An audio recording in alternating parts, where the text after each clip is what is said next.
Hello, welcome to the Positive Posting Conversation, the show about how to have a better relationship with your dog and cat. I'm Zazie Todd, author of the books Bark, Wag and Purr, and creator of Companion Animal Psychology blog. My co-host, Christy Benson, is a dog trainer and anthropologist, and she also works at the Academy for Dog Trainers. We can't give advice on your pet, so if you have concerns, see your dog trainer, cat behaviourist, or veterinarian as appropriate. Thanks for joining us today. When children want to pet someone's dog, they're usually taught to ask the owner, but a new book from Steve Dale says that it's important to also ask the dog, and that's the title of the book. So today we're chatting to Steve about children's safety around dogs, and we're also going to be talking about cats too. Welcome to the Positive Post in Conversation. I'm Zazie Todd, and I'm joined as always by my friend and co-host Christy Benson. Hey Christy, I know you're going to love this conversation because we're going to be talking about consent. I will love this conversation. I think this is an important topic. And I know I was just telling you earlier, Zazie, but this weekend over Easter, a bunch of kids in my house, one of my nibblings was going to go in and hug Archer, my big livestock guardian dog. So I had an opportunity to talk about consent because Archer does not like being hugged, So this is good. I think this is a great topic. That's perfect for this conversation. So we've got Steve Dale with us today. We're very honored. He's a certified animal behavior consultant, a radio host, and his show, Steve Dale's Pet World, is essential listening for anyone who cares about pets. And he's the author of many books, but he's got a new book out now called Ask the Dog, which I'm just holding up to the camera. Ask the Dog by Steve Dale, illustrated by Shelby Curler. And this is actually your first children's book, I believe, isn't it, Steve? Thank you for joining us today to tell us about it. Indeed it is. So thank you guys. First of all, I am the one who's honored to be here and excited to be here to talk with both of you. And there I was walking down the street one day, right? And I had our then 14-ish year old dog with us. Little dog, a Chihuahua Terrier mix. And she's just not caring about another dog who's like right there, because at that age, she doesn't care about much. And she's just sniffing around at the grass. The other dog doesn't care about me or our dog being there either, and is just doing the same thing, sniffing around at the grass. I'm about to leave because our dog was pretty much done sniffing, and the lady at the end of the leash with that dog, that other dog, turns to me, I don't know her, turns to me and says, "Oh, do you want to pet my dog?" And I looked at the dog and instantly said, "No, thank you." At which point she clearly was insulted. But this dog was just looking the other way, standing kind of stiffly. That's it. The tail was out a little, not wagging or anything, just straight back. This dog was telling me clear to the dog, unclear, I would suggest to many people. This dog was telling me, and maybe unclear to the dog's owner. Now, I don't know. Maybe the dog's owner asked me that question because she was trying to better socialize the dog. Maybe she asked me that question because she was going to hit on me. Actually, I don't think that was the case. So forget about it. Oh, sure. You guys, no way. That's possible. But for whatever the reason, that dog was facing the other direction and clearly saying, now it could be that dog was hungry and home was in that direction. I don't know why the dog didn't want to interact with me, but I thought of instantly two things as to why. It really doesn't matter why. One, this dog might have said, I don't want to interact because I'm not really friendly, maybe afraid of people, maybe cautious about people, I don't know. The other reason might be just because. Don't dogs, and this occurred to me, and I don't think it's been talked about a lot, who are sentient beings, the courts are now saying so in America. So don't dogs have the right, I still put air quotes around it, but I shouldn't, have the right to say no? Just say no. It doesn't matter why. And it comes at a time when this hit me where I knew dog bites, and today for sure, dog bites are in America likely at a record high. We don't know dog bite numbers for sure. They're kind of squishy because all dog bites aren't reported. So most dog bites, or many, happen within homes. And unless there's a needed hospital stay, they may not be reported. Hospital stays are up. Insurance claims are way up for dog bites. Is America's litigious society? In part, maybe, but generally they are. In addition, dog bite fatalities are at a record high, according to the Centers for Disease Control. So knowing all of that and believing that if we paid more attention to what dogs are telling us, maybe there would be fewer bites. I thought about writing about this. Now, I didn't think about writing a children's book. I've never done one of those. But coincidentally, as I was thinking about this, a children's book publisher called and said, "Hey, you want to do a book?" Well, maybe not quite that way, but that's the essence of what she said. And I said, I actually do have an idea. That kind of covers what our next question, which was why a kids book. But I think the topic of consent and kids, and this occurred to me as I was talking to my nephew on the weekend, talking about consent to kids is so important. And so I'm curious about how your thought process about that how that evolved. Well, kids get bitten more often than adults do, and the most significant bites often happen to children. Likely just simply because they're at the height that is very convenient for a dog to bite at a face. They don't have to jump up to do it if they're small kids. So part of that is for that reason, but part of it is because kids aren't reading dogs necessarily. Adults don't always either. And I figured, okay, a kid's book is good because in many cases, an adult will read it to the kid and maybe the adult will pick up something from it. And I make some definitive, somewhat perhaps controversial statements that you guys, who are quite expert yourself, can comment on in a minute. But I thought a kid's book would make maybe more sense. I'm not sure that I answered your question, though, Christy, but I have a question for you. And It that is. question earlier, you said something, and then you said my nibblings. Is that something like you have with turkey and gravy? What are nibblings? It's a gender neutral term for nieces and nephews, like You live siblings and but with an learn. N. I did Yeah. not know this. Is I that a love it because I love it that it's gender neutral, but I also love just how deeply affectionate it sounds, you it know? does. It Yeah. does. It also sounds like something that might go with a turkey dinner here. But anyway, uh, No eating the nibblings. Anyway, Without I consent. yes, they don't consent to be eaten. no. I love this book, and I love the way that you talk about consent in it. And I really enjoyed reading it, and I was showing it to Christy just before we started this, and telling her how much I love it. It's certainly a book that I'm going to be giving to some of my nibblings, um, who I know will like it. So, why do you think it's so important for children to know to ask the dog? Because in the book we get to see different dogs and whether or not the child in the book, Morgan, can pet them. Why is it so important for children specifically to know to ask the dog? So the notion is a little girl named Morgan is walking through a big park. And in that park, she encounters many dogs of different personalities and dogs of different sizes. And mom, who clearly could be one of you, is quite expert when it comes to reading dogs and is teaching Morgan, okay, this is what you do. This is how you understand what the dog is communicating as she teaches Morgan how to speak dog, essentially. And it's important for kids because, as I said, kids are most often bitten by dogs. And many of the most severe dog bites in America, anyway, happen to children. So that is why. But I also thought, okay, it's mom or dad or both that are reading to their child. So because I was thinking of doing a chapter for one of those veterinary books that I often contribute to initially. But I thought maybe I can reach more people this way. And it doesn't mean I can't do the other thing. So, and I hope to at some point, because I think I'm onto something here. Dog Bite Prevention Week, which occurs in April, I've been a part of the American Veterinary Medical Association initiative that is wonderful about that. But I'll tell you, there have been two initiatives, might be the right word, might not be, that have programs, platforms, ideas that have supported dog bite prevention in the past 50, 60 years. One is simply the importance of socialization. We didn't know that. John Scott and John Fuller in the 1950s into the early 60s discovered this and wrote about this. But it's hard to believe that we didn't understand that there's a certain period of critical or primary socialization in puppies. That is something no one knew about. And these two scientists figured that all out. And then they wrote about it in their journals scientifically.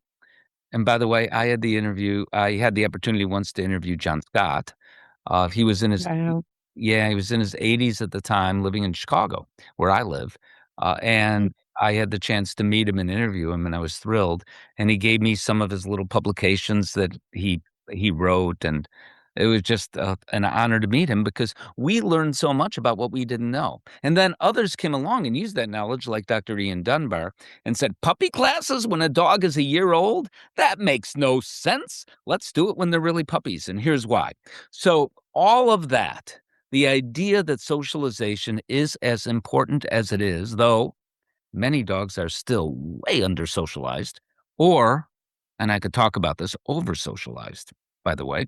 So that's one thing. And then the other is Dog Bite Prevention Week that the AVMA came up with decades ago. All of these ideas, both of those ideas are very, very important. To communicate, we can do things to prevent dog bites. That's part of the reason why I wrote the book. But that's not been enough. If dog bite numbers are going up, and they are, then how can that be enough? We need to do more. And by the way, the number of dogs in America, but I believe in Canada, throughout much of Europe as well, has never been so high. But the number of dog bites has overrepresented what that increase is in the number of dogs. And to me, that's kind of scary. And even if you're watching or listening to this and say, somehow, some way, I don't care about dogs, I wonder why you're listening or watching this.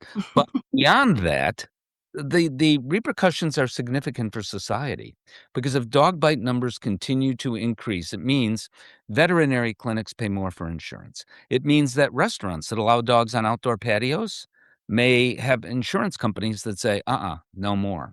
That corner store, the stationery store, are there still such things that allow dogs inside the store? Their insurance carrier may say, you can't do that anymore at all.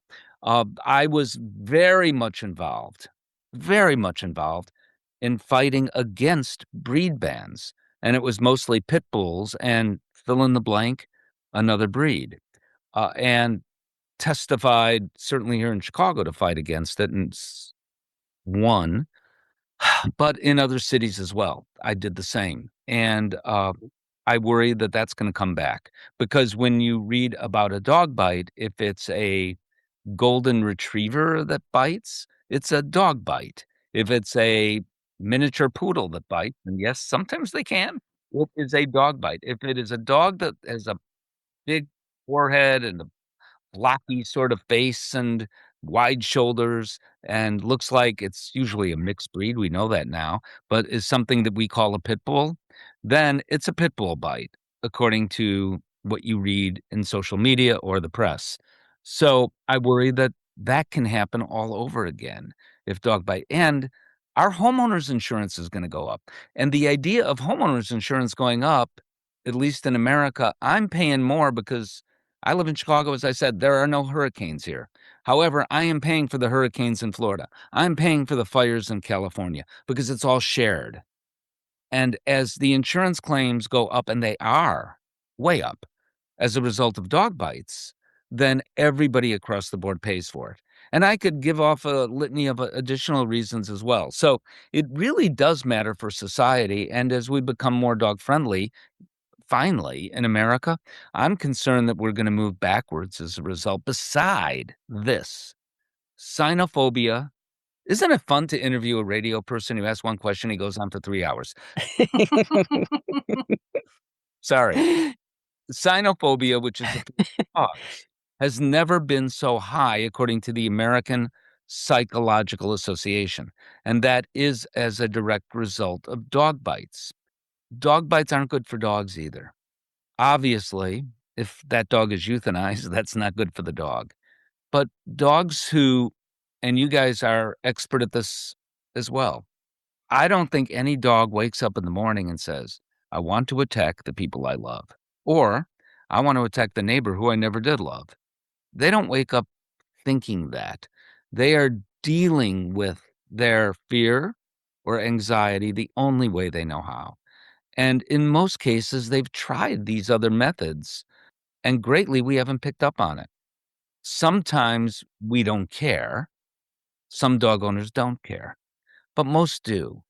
And very few people want the trauma for their dog, and it is traumatic, I think, and it's often underlooked for dogs as well, clearly, as for that person who lands in a hospital.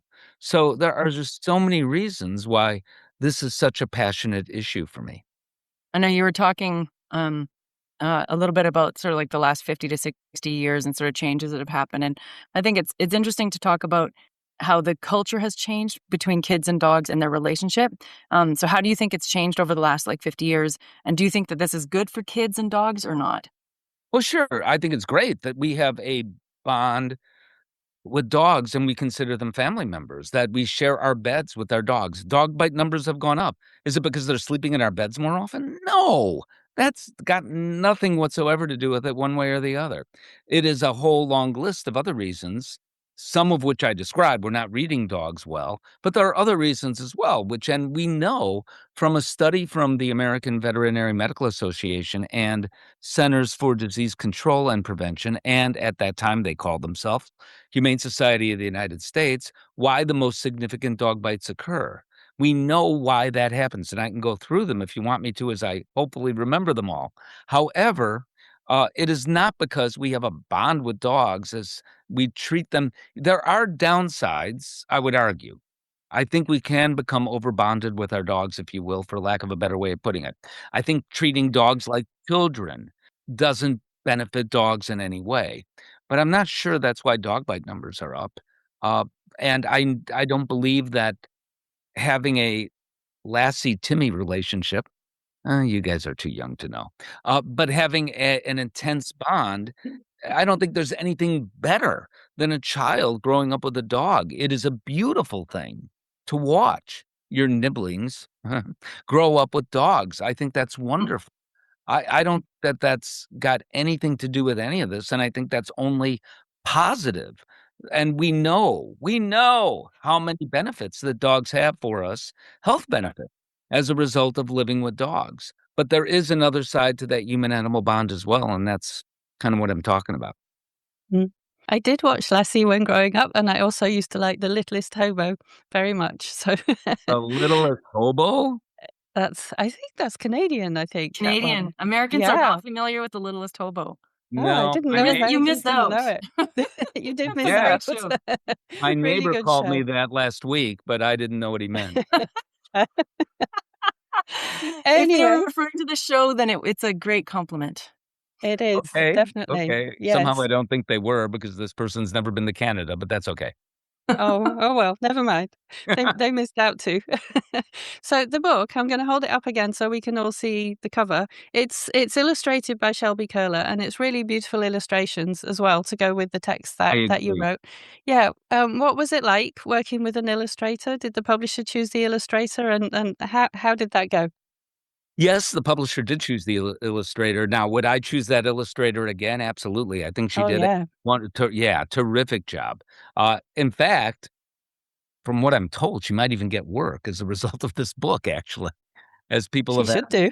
Yeah, yeah. I mean, she was great. But what I would do is I would say, because she clearly is interested in dogs and likes dogs, but I would say, okay, the tail is in position the right way, or the dog should be standing this way or that way to make my point. And then she would go ahead and adjust her illustrations. And she just did it very, very well.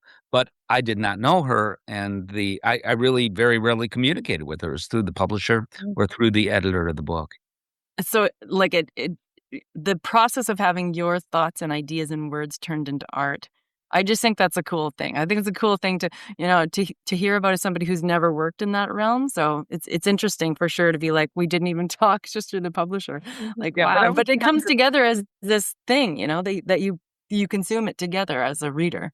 yeah, I was kind of specific though. I mean, in writing my initial copy, unlike the books that, Zazie has written, there'd be no need for this, but I wrote, "Okay, this is what I want the dog to be. Mid-sized dog." Mhm. I was very specific, and in one case, uh, I actually thought of a friend of mine because it was an old man holding the dog who told terrible jokes. So I specifically had very specific ideas in my mind and tried to anyway describe them the best I could. Mm, very cool. So one of the things that we've been taught about when you're educating people is to try and distill down one message. Like if they learn nothing else, what do I want them to walk away with? This one nugget. So what would you say if they learn nothing else from your book? What would you hope that the kids are and the adults reading it are walking away with? So I could think of three messages, but the overriding message is take time to better understand how to speak dog because dogs are communicating with us all the time. So even a way that dog lays down beside you as you're watching this, then that dog is communicating, I'm comfortable. That dog may be communicating, I'm actually hurting. That dog may be communicating, take me out for a walk already. I mean, that dog can be communicating any number of different things, even the way that dog is laying. And we often take those things for granted. We don't either pay much attention to them or we do understand them and don't pay much attention to them. So, either which way, I think we need to pay more attention to what dogs are telling us. But the other two specific messages that we haven't talked about, um, and one of them is among some, but both of them may be controversial. So we've all been taught to, okay, you see a dog you don't know walking down the street, kids or adults for that matter, ask, can I pet the dog? Okay. Beyond that, then you're taught to hold out your hand and actually put your hand essentially in the dog's face. And what I'm saying, and I've not seen this said elsewhere, and I'm curious what you two think about this. I'm saying don't do that.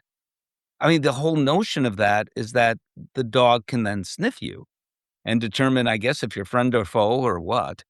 But you don't need to do that. So I can stand 15 feet away. Well, maybe not 15 feet, but 6 feet, 5 feet away from a dog.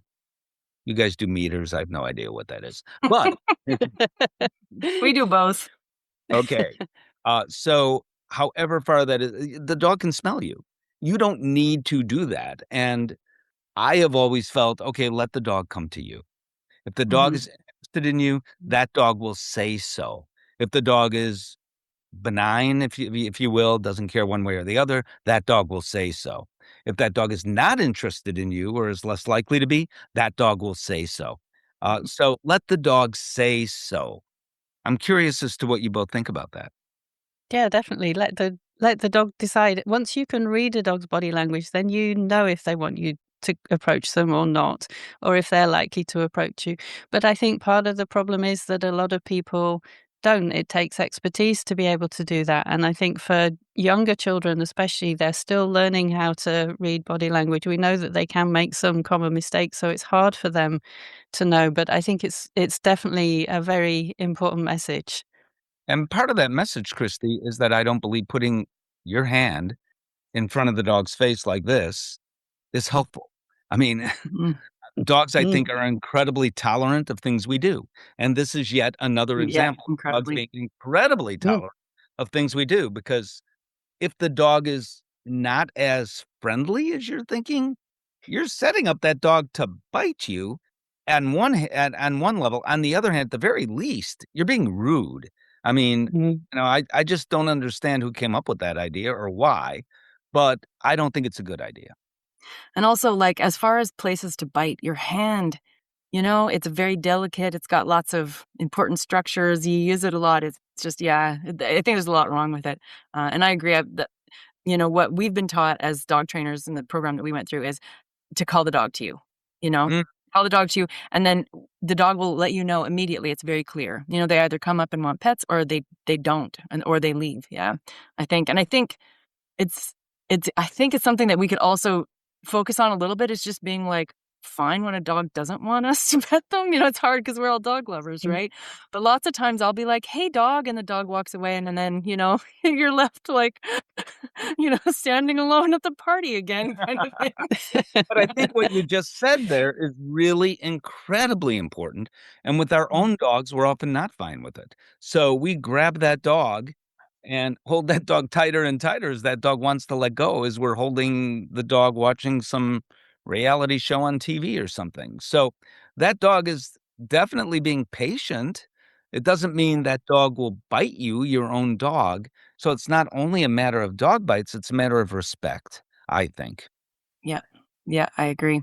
And I think, enthusiastic consent from dogs is really what we're looking for, especially when we're talking about invasive handling, like hugging and stuff. It's not Ah, great. that was the other thing. So hugging is the other thing. So uh, dogs are not primates.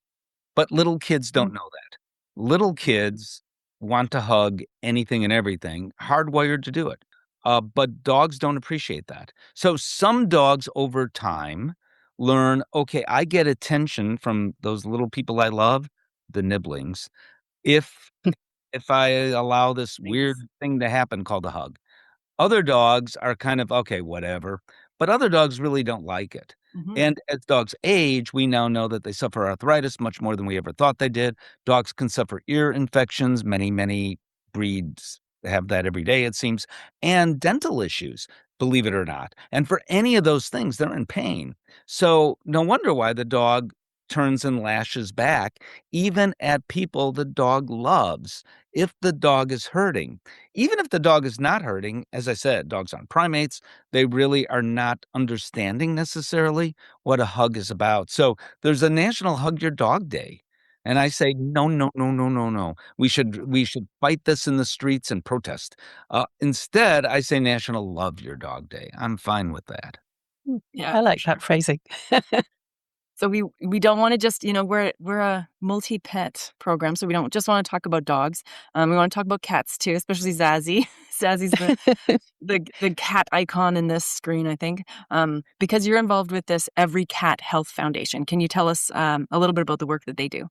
Okay, so if anyone has a cat, that I have cat, a cat on my lap right now. I don't see it, but that He's cat, he's down, yeah. that cat, I'll trust you. That cat is benefiting every day from research that we have funded. So this nonprofit organization, the only one like it on the planet, as far as we know, I've been on the board for 22, 23 years, something like that. They can't get rid of me, I guess. I don't know. But this organization that funds cat health studies is responsible for about everything we know about cats. Everything. Everything from vaccines cats get or sometimes don't get, to illnesses cats get or hopefully don't get. So, some very specific examples. In the 1960s, before any of you were born, and don't argue with the guest, at that point in time, cats were getting sick and sometimes dying of dilated cardiomyopathy, a kind of heart disease. And researchers at that time, veterinary cardiologists, that was kind of a new thing. But researchers, the cardiologists included, were thinking, oh, there's got to be some medication. There has to be some pill we can. And a cardiologist named Dr. Paul Payan came to us. He was a veterinary student at the time, actually, in cardiology. He was a veterinarian already. And he said, I think there isn't enough taurine, which is an amino acid that cats, unlike dogs or people, cannot produce on their own. I don't think there's enough of that in cat food. We funded that study and he went about and proved that he was right. And ever since then, pet food companies all over the world now have enough taurine in cat food because we know how much taurine is needed in cat food. We also sometimes see this. So this dilated cardiomyopathy thing has pretty much gone away, except when people create now their own cat food and don't include enough taurine in the cat food that they're making for their cat. Very recently, much more recently, feline infectious peritonitis, or FIP, was considered fatal for decades and decades, and since it was discovered. In kittens mostly. Can happen to cats of any age, but mostly it happens to kittens, which makes it all the more tragic. Fatal. So when a veterinarian would diagnose, and it was very difficult to diagnose at one point in time because it wasn't understood. But when it was diagnosed, I mean, you're telling this person who just got a kitten, maybe because their other cat had passed away, oh, this kitten's going to die, and probably soon. So, uh, Dr. Niels Peterson, who we have funded many, many times, University of California, Davis, who is now a professor emeritus, who's now retired, and others around the world. We funded to first better understand this disease, but hopefully ultimately come up with a solution.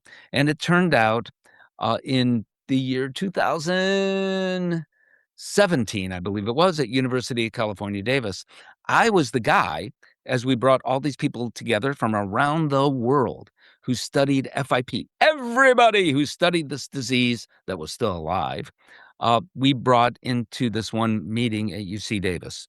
And the consensus was that we now are considering FIP treatable. And to look up in the room and to see these hardened veterinarians from all over the world have tears in their eyes, Mhm. because who would have ever thought that could happen? And Mm. led by Dr. Peterson, again, many others as well. It did happen. What's more, there's more to the story. Do you want to hear more to the story? Yeah, go on. Okay. A very cool part of the story. This was 2017 or 18, somewhere in there. And then a couple of years later, or a year and a half later, the pandemic hits. And our government, so let me back up one step. FIP is caused by a coronavirus. It's a mutation of the coronavirus that occurs inside the cat. So the coronavirus in cats is pretty much benign. Uh, Kittens usually get over it very, very quickly, if even there are any signs. However, every now and again, it does this funky mutation inside the kitten or inside the cat and transforms itself into an immune-mediated disease called FIP. That's interesting to note and important as a backdrop because when the pandemic hit, our government there's how many antivirals are around? There aren't many. So our government, desperate for more antivirals, they tried this one, that one. They tried some, they didn't really work against the coronavirus that was killing human beings around the globe, that we call COVID-19, or the illness we call COVID-19. Well, it turned out there was one drug that did have some efficacy. And they looked at that drug based on papers written by Dr. Peterson and others having to do with this drug working for cats. And Wow. I was able to make that announcement, or not that announcement. I was able to describe what happened myself to Dr. Anthony Fauci. I had the privilege of doing that, and he totally understood. The drug called remdesivir is to this day being used for people as well as kittens with FIP. So there's another drug based on that drug, remdesivir, and other drugs that are far less expensive that work for kittens, and far less Mhm. complicated to use for cats. But people that are hospitalized still, and there are some that are still hospitalized even now, as we speak, with COVID, those people are sometimes treated with remdesivir. And certainly when the pandemic was at its height, many thousands were. That never would have happened, and lives would have been lost if it wasn't for the EveryCat Health Foundation, the board I'm on, if it wasn't for Dr. Peterson saying, "Oh, this drug can work," just like that. And if it wasn't for kittens getting FIP in the first place. So we can thank cats for saving human lives. Another thing that I want to jump in there and say is that I had a cat. I believe in training cats when you can, because why not? And they've got a brain. So I had a cat that played the piano about 25 years ago named Ricky. And this cat was amazing. I'd love to talk about the human animal bond, taught me so many things about what cats can be. But then he suddenly died of another kind of heart disease than the one I talked about earlier, called hypertrophic cardiomyopathy, which is incredibly common in cats. Again, wasn't greatly understood. So I began a fund called the Ricky Fund, and we raised money to better understand and hopefully come up with treatment. And by golly, a couple of years ago, just a few years ago, 2 years ago, I was at a veterinary conference, tap on my shoulder. I turn around and these people say, "Thank you." And I say, "Oh, you're welcome. Who are you?" And they said, "Well, we are a company in Ireland who, based on the studies that you've done, have come up with a treatment that we believe will help cats with HCM, or feline hypertrophic cardiomyopathy, at least before signs occur. So if you can get them to the veterinarian before the symptoms occur and it's diagnosed at that time, preclinical is called, then this drug can help. And the drug has since been approved conditionally by the Center for Veterinary Medicine, Food and Drug Administration in the US. It's called Felicin 1, and it's amazing that that this drug will save lives, because this kind of heart disease in cats is truly a killer and probably the number one cause of death in adult cats that are indoor cats. That's Mm, how common it is. Until at least they reach the senior years, when kidney disease, mm, cancers take over, but it's right up there with kidney disease and cancers, and because it occurs often in older cats specifically, but in younger cats too. And now, if you catch it, we have a treatment. What's more, we better understand it. So hopefully other treatments will come along too. So I remember getting the emails and snail mail, because some of this was before email, saying, "Oh, you're wasting your money to try to raise money to do anything like this." And well, anything like this has happened. So mm. you have a newsletter, everycat.org, to learn more about this organization that I'm so proud that I've been a very small part of. I'll put that Oh, link in the show notes so that people can go and sign up to their newsletter and learn more about what they do. And you've just shared some amazing examples of what they do, and also how there's such a link between the health of our pets and human health as well. You can see why people talk about One Health so much. So that's really cool to hear about. And ahead of this, I also went and looked myself at the EveryCat Foundation website, and I was looking through all the different things. There's a long, long list of things that you funded research on, and I was struck by how many of these are things that my own cats over the years have had benefited probably from some of this research as well. So you mentioned the taurine in pet food, but I also saw a section on asthma in cats and a section on high blood pressure in cats. So I think it's very, very cool. If you were to pick one more thing to tell us about the work that they do for cats, what would it be? That's hard because, I mean, high blood pressure is one, because we didn't even know that how to read blood pressure in cats or what that meant or anything like that. We had diabetes wrong. Veterinary medicine did. They had it backwards or this way, or it wasn't quite right. And today we better understand it. And we just launched, and this is the one more thing, the O'Malley Fund, it's called, which Kara Burns, who is our incoming chair of our board, launched. And she had a cat that was resistant to insulin. Acromegaly is what it's called. And the result of that is that at some point her cat just passed away, named O'Malley. And not only for diabetes, but hyperthyroid disease. Those are very, very common in cats. And uh, we can do something about it. We need to do something about it. Uh, so we can treat, I'll take the part about diabetes first. We can treat it effectively for many cats, but some do build up resistance to insulin, then you can't treat it anymore. And what happens? The other thing is that treating it costs money. So these cats are not diagnosed always at the age of 21 or something, and they only have a year or two to live. They are often diagnosed as young cats.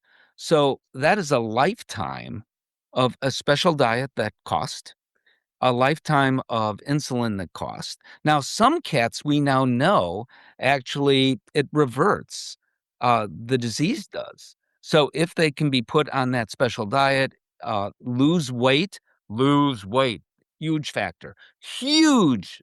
I didn't mean to quite say it that way. It's a huge factor in these cats that it's now almost at epidemic proportions. So the O'Malley Fund is determined to find a way to do something about this. And also, as our cats are living longer than ever before, we're seeing more hyperthyroid disease in cats, which is a disease of generally older cats. And well, again, there are treatments for that. Wouldn't it be better if there was prevention for that? So all of this is something that this fund is going to contribute to. So that's, and when we've had special funds before, we've been successful, but we have studies out now on kidney disease, on cancers, on all sorts of things. And a lot of what we know about outdoor cats, community or feral cats and their behavior, how often they reproduce, early spay neuter, pediatric spay neuter was thought to be, oh, you can't do that with cats, blah, blah, blah, blah, blah. Well, it turns out you can, potentially far earlier than dogs. And again, study from the EveryCat Health Foundation. So I could bore you for hours about all of these studies that we have funded over the years, or studies we are now funding, that will make a difference or have made a difference in the everyday lives of every cat. Well, I think it's good to hear what a difference it's making, and I'm certainly very grateful. And you mentioned diabetes. I've had a cat with diabetes. You mentioned hypothyroid. I've have a cat who was recently treated for that. So I think, it's such a huge difference for cats. But as we come to the end of our interview, we have to change subject again, and we always like to ask people to recommend a book to us. So what have you been reading recently that you loved? Oh, that doesn't count because that's my book. Oh, sorry. I must have held up the We'll wrong hold book. that up too. So, one thing for 20, I don't know, 24 years, I think, on the radio on WGN in Chicago and other radio shows over the years. Uh, I've hosted, and I talk to great people on the radio.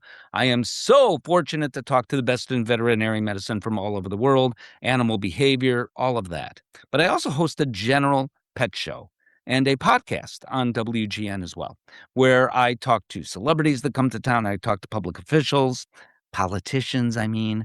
I talk to book authors and everything else.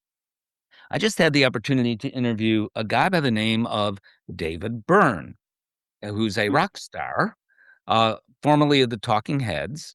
And when he comes to town, no matter what town, and he has a show that premiered actually in Denver, but is playing in Chicago now. And it's called Something of the Mind. My mind isn't thinking of it, but Theater of the Mind, maybe. But he comes to town, any town, like this guy I was talking to who said, I was going to a show, Theater of the Mind, and he was going to a show, and he was in a Uber or Lyft, and he looks out the window, and David Byrne is riding his bicycle right by him. Not his bicycle, one of those rent-a-bikes that cities have now. We call them divvy bikes in Chicago. Well, this book is about David Byrne traveling all over the world and hopping on a bike in various cities and his impressions of what he sees in these cities as he's riding a bicycle. So that's him on the bike, I suppose. So it's an interesting read, actually, because you get a different impression of cities, I think, when you walk them or on a bicycle, as opposed to just hopping in a Uber or even if you rent a car. So that's what that book is about. Very cool. I like the sound of that. Thank you. And now, please, will you hold up your book as well? Because Sure. today we've had Steve Dale with us talking about his book, Ask the Dog. And now he and I are both holding up the book to show this beautiful cover. It's a really fun and engaging book, and it's got a really important message in it as well. So thank you for writing it, Steve. Like I said, I'm certainly going to be giving copies of it to some of my younger relatives. So I think it's an important book for children to read and a good message for the adults to know as well, because you get to learn so much about dog body language and when it is safe to pet a dog from it. So thank you for coming to tell us about it. Your book is available wherever books are sold, as they say. If people want to know more about you, where do they go? stevedale.tv, and you could sign up for my newsletter there too. And I am signed up to your newsletter. I recommend the newsletter as well. Definitely, for sure. Thank you. Thank you. Thank you so much for joining us I today. gotta go say hello to the Nibblings. Okay. A special shout out today to our listeners in Dallas, Texas. Thank you for joining us today. Wherever you're joining us from, please subscribe so that you never miss a show in future, and we'll see you next time. Bye. Bye, everyone.